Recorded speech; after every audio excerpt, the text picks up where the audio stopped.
ډیره د افسوس خبره ده چې زمونږ د ملکنډ ډیویژن چې کومه کیجوالټي یادېږي د سیدو ټیچنګ په نوم باندې یادېږي په هغه هسپتال کې هېڅ قسمه سهولتونه د سېزلي مریض دپاره نشتي.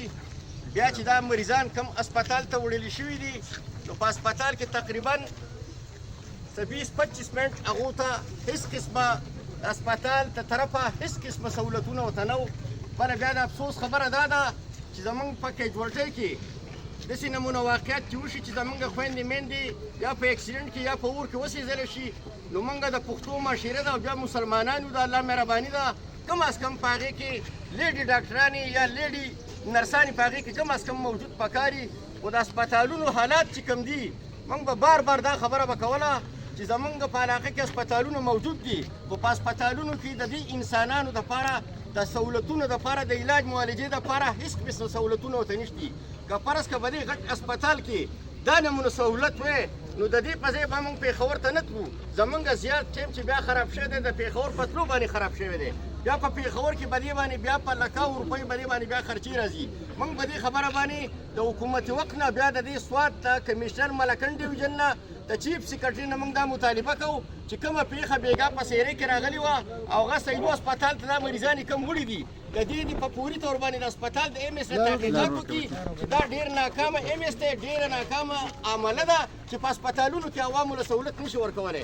تاسو ټولو ته معلومه ده چې زما نه ښه ټول مشران یې چې د والي سوات حکومت تاسو لیدلی چې دلته کې د معمولي ورکوټ هسپتال و خو د الله په مهربانۍ باندې هر قسمه سهولتونه په هسپتال کې موجود وو. موږ په دې خبره باندې ډېر د افسوس اظهار کوو ډېر د خفګان اظهار کوو. بعضې ملګري دا خبره کوي چې زموږ د ممبرانو دا ذمهداري راتله. موږ داسې ممبران کامیاب کړي چې هغه په پاټه او په پاټه کې فرق نشي کولی نو هغه به زما دپاره د علاج دپاره زما دپاره د امن دپاره زما دپاره د تعلیم دپاره به څه خبره په اسمبلۍ کې وکړي. که دا کار ما تا نه کوو نن په یوسف هارون لري په کور دا واقعیت راغلی دي سبا را په بل کور دا واقعیت راځي په دې باندې زما عزتمندو مشران ورونو په دې باندې چشمپوشي خاموشي اختیارول پکار نه دي. د دې لپاره به انشاءالله تعالی د دې غم چې دا غم ختم شو د دې نه بعد به بیا موږ انشاءالله تعالی چې په دې باندې به یو عظیم شان احتجاج موږ کوو. موږ به د خپل ممبران چې کوم دي په دې باندې به موږ بالکل کنډم کوو موږ به مسترد کوو او هسپتال کې چې دا کومه واقعیت شوي دي د دې د بېګا چې کوم شوي دي 80,000 روپۍ بېګا په پټۍ باندې لګېدلي دي چې په هسپتال کې د روس سره هېڅ قسمه سهولتونه نه وو بهر نه به خلکو راوړل.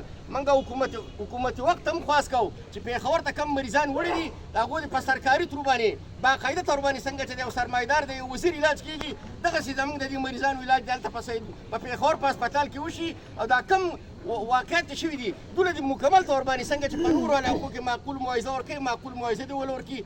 موږ ټول علاقې د خلک د دوی په غم کې درجن یو او خدای پاک دې دوی له د زړه صبر ول ورکړي. دا ډېره ګټه واقعیت دي ډېره ګټه واقعیت دي. خدای دې دوی له د زړه صبر ورکړي. خدای دې الله پاک دې ولې د دې په ځای نورو خوشحالیانې ورکړي.